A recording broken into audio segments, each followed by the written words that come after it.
नमस्कार, मैं हूँ रेखा खान और आज की सुबह और ये दिन और ये आने वाले दिन मुझे लग रहा है बहुत कमाल के होने वाले हैं, क्योंकि मेरे साथ में एक बहुत ही कमाल के एक्टर हैं। मैं जिन्हें कह रही थी कि बॉलीवुड ही नहीं, बॉक्स ऑफिस का बेताज बादशाह। आप ये सोचिए ना, मतलब क्या हो रहा है, क्या क्रेजीनेस हो रहा है। 400 करोड़ से भी ज़्यादा, मतलब ऐसा लग रहा है जैसे हम कहते थे, एक सवाल हुआ करता था, हमने जब जर्नलिज्म की शुरुआत की थी, सिक्कों की बौछार। ये बिल्कुल ये टर्म चला गया था। तो बॉक्स ऑफिस पर स्त्री 2 ने सिक्कों की बौछार कर दी है। राजकुमार, थैंक यू आप सो मच। राजकुमार तो नहीं, आप राजा बन गए हो। तो क्या फील है, कैसा कहना चाहेंगे, और मतलब क्या आपको लग रहा है कि ये क्रेजीनेस, इसका आपको क्या कारण और क्या रीजन लग रहा है? बेहद खुशी है, ऑफ कोर्स बहुत ज़्यादा खुशी है कि हमारी फिल्म को इतना प्यार मिल रहा है। पता चलता कि लोग स्त्री 1 को इतना प्यार दिया था, तो उसकी जो फैन फॉलोइंग है और बढ़ती जा रही है, और स्त्री 2 को उससे भी ज़्यादा बढ़ चढ़ कर प्यार मिला है। लोगों ने 2-2 बार 3-3 बार जाकर देखी है थिएटर्स में, और बिक्की को इतना प्यार मिल रहा है मेरे किरदार को भी, तो उसके लिए भी मैं बहुत खुश हूँ। मेरा फ़ोन जो है नॉन स्टॉप ऑफकोर्स उस पर मैसेजेस कॉल्स आ रहे हैं। इंडस्ट्री के ज़्यादातर सब सीनियर्स का, सब कलीग्स का कॉल मैसेज आ चुका है, और सोशल मीडिया पे भी इतना प्यार है। और मुझे सबसे ज़्यादा खुशी इस बात की हो रही है कि मुझे बहुत सारे लोगों ने बोला कि ये वो उनको लग रहा है कि ये उनकी खुद की जीत है, जो मतलब इतना ओवरवेलमिंग है, इतना हार्टफेल्ट है मेरे लिए कि लोगों को मेरी जीत में अपनी जीत लग रही है। लगता है कि बिकॉज आई थिंक क्योंकि वो मुझे अपना ही मानते हैं। बिल्कुल बिल्कुल। तो वही, उससे ज़्यादा खुशी की बात मेरे लिए नहीं हो सकती कि मैं आप सबके बीच में से निकल के आया, यहाँ पर आया, और अभी ये सब हो रहा है। ऑफकोर्स ऑडियंस की वजह से हो रहा है कि they are going and giving so much love to our film. But बहुत ज़्यादा ऊपर वाले का शुक्रगुजार हूँ, बहुत ज़्यादा ऑडियंस का शुक्रगुजार हूँ कि this is happening with us जी, कि एक अच्छी फिल्म चल रही है, वो सबसे ज़्यादा खुशी है। बिल्कुल बिल्कुल, एंड साफ सुथरी, बिल्कुल। और मैं ये जानना चाहूँगी कि एक होता है ना कि जब आप आज से 14 साल पहले इंडस्ट्री में आए थे, तो आप एक कोई बैकग्राउंड नहीं, कुछ नहीं, एक आउटसाइडर थे। वो आउटसाइडर से लेकर के इंडस्ट्री का हो जाना, लोगों का हो जाना, और एक स्टार बन जाना, इस जर्नी को, इस ट्रांसफॉर्मेशन को आप कैसे देखते हैं? हाँ, जब नए नए मुंबई आए थे 2008 में, फिल्म इंस्टीट्यूट से पढ़ाई करके एक्टिंग की, तो किसी को नहीं जानते थे, कुछ पता नहीं था कैसे होगा, कहाँ से शुरुआत करनी है। बस एक आग थी दिल में, एक पैशन था कि यही करना है लाइफ में, कोई प्लान भी नहीं है। जितना वक्त लगेगा लगेगा, लेकिन इसी पे काम करते रहना है। डेली जब तक काम नहीं मिल रहा है तो भी घर आके मैं अपनी एक्टिंग पे ही काम करता था। वो उसने मुझे बहुत बहुत जज्बा दिया, बहुत हिम्मत दी। मेरी मदर ने बहुत हिम्मत दी। पर फिर जैसे धीरे धीरे शुरुआत हुई, I think again I feel कि आई एम गॉड्स किड, कि God has been really kind कि 2 साल में मुझे मेरी पहली फिल्म मिली LSD। और फिर वहाँ से शुरुआत जो हुई, फिर छोटे छोटे किरदार किए गए फिल्मों में। बहुत अनयूजुअल शुरुआत थी। बहुत, हाँ। मैं रिव्यू किया था फिल्म का और ऐसा गुस्सा आ रहा था ना आपके ऊपर। आई नो, वो कैरेक्टर था ही काफ़ी, ऑफकोर्स इस लायक ही था। बहुत सुपर्ब किया था तब। हाँ, वो फिल्म अपने आप में कल्ट हो गई अब तो। जी जी। फिर छोटे छोटे कैरेक्टर किए, गैंग्स ऑफ वासेपुर में, शैतान में, तलाश में, फिर रागनी MMS, फिर काय पोछे और शाहिद ने बहुत कुछ चेंज किया। शाहिद ने पहला राष्ट्रीय पुरस्कार दिलाया, फिल्म फेयर दिलाया, काय पोछे को इतना प्यार मिला। फिर उसके बाद क्वीन और सिटी लाइट्स आई, उन दोनों को भी बहुत प्यार मिला। फिर आई थिंक उसके बाद जो शिफ्ट आया, उससे बरेली की बर्फ़ी से आया, जब लोगों ने मुझे एक नए अवतार में देखा कि ये ऐसा कुछ किरदार भी कर रहा है, कर सकता है, तो वहाँ से एक शिफ्ट आया। फिर स्त्री हुई, लूडो। तो आई थिंक मुझे बहुत मज़ा आ रहा है एज एन एक्टर कि मैं एक श्रीकांत जैसी फिल्म भी कर रहा हूँ एक ही साल में, और माही जैसी इंटेंस ड्रामा भी कर रहा हूँ, और एक कॉमेडी, हॉरर कॉमेडी भी कर रहा हूँ, स्त्री। तो as an actor I think इससे अच्छा कुछ हो नहीं सकता है, जब आपके पास इतनी वैरायटी हो कैरेक्टर्स की, किरदारों की, कि आपको भी मज़ा आ रहा है एज एन एक्टर। और वही मैं हमेशा करना चाहता हूँ ताउम्र। मैं कभी अपने आप को एक स्लॉट में नहीं बांधना चाहता कि सिर्फ ये करता हूँ मैं, मुझे सब करना है। जब भी मैंने राजकुमार का राज का इंटरव्यू किया है, मैंने हमेशा कहा है कि ये वो एक्टर हैं जिन्होंने स्टार सिस्टम को भेदा, जिन्होंने स्टार सिस्टम को तोड़ा। एक समय था जब हमारी इंडस्ट्री, हमारी फिल्में बड़े बड़े सुपरस्टार्स की ही मोहताज थी, लेकिन आपने वो लाइन को ख़त्म कर दिया। एक एक्टर वाली जो लॉट है जो आई आपसे, आयुष्मान से, नवाजुद्दीन सिद्दीकी से, अभी भी हम देख रहे हैं कि अभय वर्मा आए, नए बच्चे। तो वो, उसको आप कैसे देखते हैं? वो कितना मुश्किल था, या वो उसके लिए कितना, आप कैसा फील करते हैं? क्योंकि हम जो कहते हैं कि हमें बताया जाता है और हमने देखा है कि बॉलीवुड जो है वो स्टार ड्रिवन है, लेकिन उस परंपरा को आपने तोड़ा। आई थिंक मैं खुश हूँ कि अच्छी फिल्में चल रही हैं, जैसे मैंने पहले कहा कि अच्छी कहानियाँ हैं, अच्छी फिल्में हैं। अगर आज वही है, अगर फिल्म अच्छी है, लोग ट्रेलर देखते हैं और ट्रेलर देख के डिसाइड करते हैं कि मुझे फिल्म देखनी है कि नहीं देखनी है। और जो आपने नाम लिए सब हमेशा कोशिश करते आ रहे हैं कि अच्छा काम करें। उस लिस्ट में विक्की भी आता है। बिल्कुल, विक्की ने बेशक, भी ऑफ कोर्स बेशक। हमेशा अपने आप को पुश किया है, अच्छा काम करने की कोशिश की है। रणबीर ने बहुत पुश किया है। रणबीर ने आई थिंक बहुत काफ़ी सारे एक्टर्स हैं जो पुश कर रहे हैं अपने आप को, नया नया कुछ करने की कोशिश कर रहे हैं। और हौसला अफजाई तब मिलती है जब ऑडियंस भी सपोर्ट करती है कि नहीं, आप कुछ नया ट्राई कर रहे हैं, आप मेहनत कर रहे हैं और वो मेहनत दिखती है, वो सिंसियरिटी आपके काम में लोगों तक पहुंच जाती है और फिर वो भी आपको उतना ही प्यार देते हैं, बशर्ते कि आप उन्हें एक अच्छी फिल्म दें कि वो जब थिएटर में जाएं तो उनको लगे कि कुछ ऐसा देखा जो इससे पहले नहीं देखा था और मज़ा आया देख के, कुछ एक इमोशन जनरेट हुआ इस फिल्म को देख के। तो आई थिंक उस लिहाज से मैं बहुत खुश हूँ कि अच्छी कहानियों का टाइम आ गया है।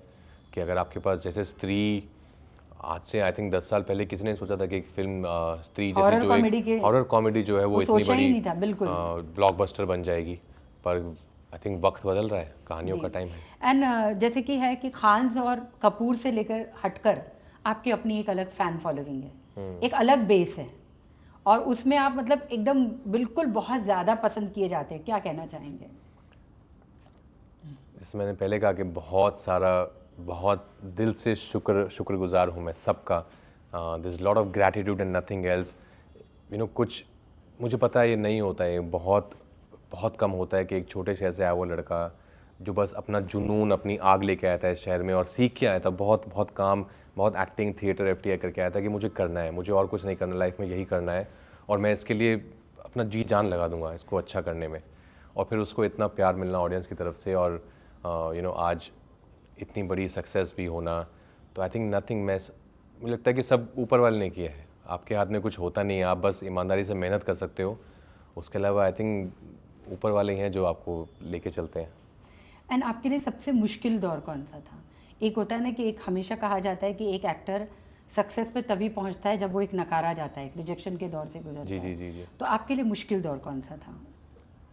शुरुआती दौर बहुत मुश्किल था जब मुंबई नए नए आए थे, बल्कि उससे पहले भी आई थिंक जब मैंने सोचा था एक्टर बनना है और थिएटर शुरू किया था दिल्ली में, तो वो भी संघर्ष को मैं गिनूंगा बिकॉज गुड़गांव से दिल्ली तक का सफ़र, कई बार खचाखच भरी बस में, कई बार साइकिल पे भी चला जाता था मैं, कुछ 70 किलोमीटर तक का सफ़र था वो साइकिल पे करता था कि थिएटर करना है, मुझे शुरुआत करनी है, सीखना है, बहुत सीखना है। तो वो सब भी बहुत संघर्ष भरा रहा। फिर मुंबई जब आया फिल्म इंस्टीट्यूट के बाद, तो यहाँ पर एक अलग ही, ऑफ कोर्स काफ़ी एक्सपेंसिव शहर है ये, और मैं बहुत ही ज़्यादा हम्बल बिगनिंग से आता हूँ, पैसा नहीं था उतना, पर यहाँ पे आके नए सिरे से शुरुआत करना, किसी को नहीं जानते हो आप, कैसे होगा कुछ आइडिया नहीं है, पर लगे रहना दिन ब दिन प्रतिदिन लगे रहना, वो भी आई थिंक काफ़ी, उसमें भी बहुत संघर्ष था। कभी ऐसा सुना कि अरे यार आ गए एक्टर बनने, होता है ना एक्टर बनने को लेकर के, एक्टर को तो एक तो सबसे नीचे वो देखा जाता है, भले बोलते हैं ना कि अरे क्या है, क्या पर्सनालिटी, आ गए वो एक्टर बनने, या कोई अच्छा भी है इसको तो एक्टर बनना बड़ा नहीं। शुरुआत में हुआ था ऐसा, शुरुआत में मुझे जब भी मैं चाहता था कहीं ऑडिशन देने, तो कई बार हुआ ऐसा कि मुझे बहुत ही छोटे कैरेक्टर के लिए, कोई एक सीन का कैरेक्टर है तो उसके लिए बोलते थे ऑडिशन दे दो, फिर मैं बोलता भी था सर कि थोड़ा ये अच्छा लग रहा है, इसके लिए ऑडिशन दे सकते हैं, लेकिन नहीं तुम उसके लिए मत दो, तुम इसके लिए दो। फिर कहता अच्छा ठीक है, तो उसके लिए देते थे, फिर होता था, नहीं होता था ज़्यादातर, कहता चलो ठीक है, I think something better is waiting. And जैसे कि नेशनल अवार्ड, बहुत सारे award, critically acclaim, box office, एक एक्टर के तौर पर भूमिका के लिए जिम्मेदारी कितनी लेते हैं? मतलब जैसे कि वरुण कहते कि नहीं मैं शराब वाली चीज़ें नहीं करूँगा, जैसे कि बहुत सारा रणबीर कपूर को बहुत सारी आलोचना से गुजरना पड़ा कि क्यों एनिमल वाला उन्होंने किया, एक अल्फा मैन क्यों आया, ऐसा। तो आप भूमिकाओं को लेने के लिए कितने आप सोचते हैं, या नहीं मैं एक्टर हूँ मैं कुछ भी कर सकता हूँ, आपका क्या अप्रोच होता है? नहीं, मेरा ये मानना है कि अगर उस किरदार की वो ज़रूरत है ही कि उसके बिना नहीं ही हो पाएगा, ये फिल्म का बहुत इंपॉर्टेंट पार्ट है, ये नहीं होगा तो फिल्म पे बहुत इम्पैक्ट पड़ेगा, तो मुझे कोई दो राय नहीं करने में, एज लॉन्ग एज मैं बहुत कन्विंस्ड हूँ, क्योंकि मैंने अगर स्क्रिप्ट पढ़ी है और मुझे पता है कि उसमें है, और फिर मैं जाके अगर मना करूँ तो वो गड़बड़ है। उससे कि आप पहले ही मना कर दो कि यार ये मेरे हो सकता है कि मेरे प्रिंसिपल्स के थोड़ा खिलाफ है और शायद एक गलत मैसेजिंग जा सकती है, लेकिन अगर आप उसमें हो then you have to be convinced कि अगर वो तो कुछ ऐसा है जो पर्दे पे टोटल ना हो। कुछ चीज़ों का मैं ध्यान रखता हूँ कि जहाँ भी मौका मिले तो मैं एक इक्वालिटी की जो हम बात करते हैं वैसे भी, तो अगर मैं उसको थोड़ा साथ लेके चल सकूँ, specially you know respect to women, वो मेरे लिए बहुत इंपॉर्टेंट है। अनलेस कोई कैरेक्टर ही ऐसा है कि जो वो है ही ऐसा, लाइक जैसे एनिमल जो फिल्म है उसका नाम ही एनिमल है, वो आपको नहीं बोल रहे कि आदर्श पुरुष, फिल्म का नाम आदर्श पुरुष नहीं है, फिल्म का नाम है एनिमल, कि जानवर की कहानी दिखा रहा हूँ मैं आपको, एक ऐसे किरदार की कहानी दिखा रहा हूँ मैं आपको। तो अगर ऐसा कुछ है तो वो कैरेक्टर के बाद इतना कन्विंस मुझे होना पड़ेगा कि हाँ ये ऐसा करेगा, क्योंकि ये किरदार ऐसा उसकी है, साइकी क्या उसकी होगी? साइकी क्या है, क्योंकि लोग ऐसे हैं दुनिया में, ऐसे वाले भी। लेकिन वो अगर जब तक मैं कन्विंस नहीं हूँ एज एन एक्टर कि यार नहीं ये इसके बिना नहीं हो पाएगा, तब तक मैं नहीं करूँगा। एंड स्त्री 2 में हमने देखा भूत प्रेत चुड़ैल विड़ैल, आप ये सब में मानते हैं? क्योंकि हम लोग जब बचपन में थे तो हमें कहा जाता था चुड़ैल को पहचानना हो तो उसके पैर उल्टे पैर हो। देखो, हाँ हमने स्त्री 1 में वो यूज भी किया है इंटरेस्ट जी, कि जी, आपके जी। पैर तो हाँ, सीधे हाँ, हैं। मैं ऐसा नहीं कि मैं मानता हूँ कि मैं मुझे हमेशा मैं ढूंढता रहता हूँ और मानता रहता हूँ, पर मुझे ये भी है कि मैं अगर कोई मुझे बोल दे कि यार इस किले में अकेले मत जाना, यहाँ से सुना है हमने ये हरकतें होती हैं, तो मैं वो भी नहीं हूँ कि नहीं नहीं मैं तो जाऊँगा ही। मैं लेकिन हाँ आई रिस्पेक्ट, यार अगर कुछ एनर्जी है एक तो मैं उस एनर्जी की रिस्पेक्ट करता हूँ, मैं नहीं जाऊँगा। मैं मुझे कोई शौक नहीं है डिस्टर्ब करने का किसी एनर्जी को।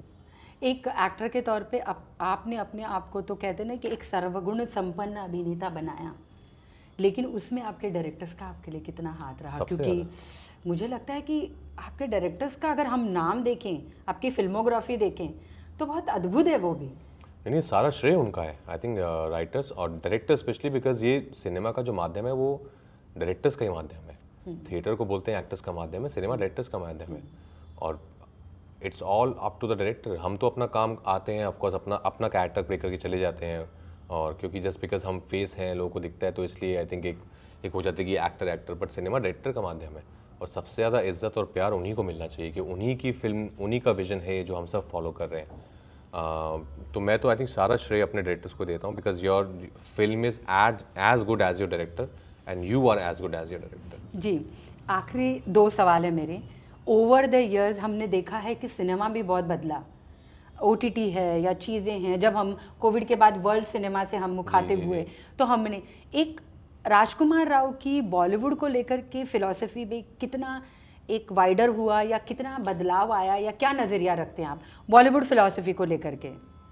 नहीं आई थिंक अभी तो बहुत सिनेमा मुझे लगता है हर 10 साल में 12 साल में बदलता रहता है। जो पहले था 90s अलग था, 80s अलग था, 70s अलग था, फिर 2000 के बाद इन नए बहुत सारे मेकर्स आए, यू नो, जिसमें of course Ramu sir, Ram Gopal Verma, उन्होंने एक रेवोल्यूशन पूरा उनका एक एरा रहा, वो एक रेवोल्यूशन लेके आए सिनेमा में। बिल्कुल फिर उनके बिल्कुल। देखा आई देखी तो of लव course, तब तो या, बहुत जी उनका देखे देखी ऑफ कोर्स बहुत सारे फिर आए, जो श्री राम सर, अनुराग सर, हंसल सर, अनुभव सिन्हा, इम्तियाज़ अली, विशाल भारद्वाज, वो एक अपनी एक लैंग्वेज लेके आए, विक्रम मोटवानी सिनेमा की।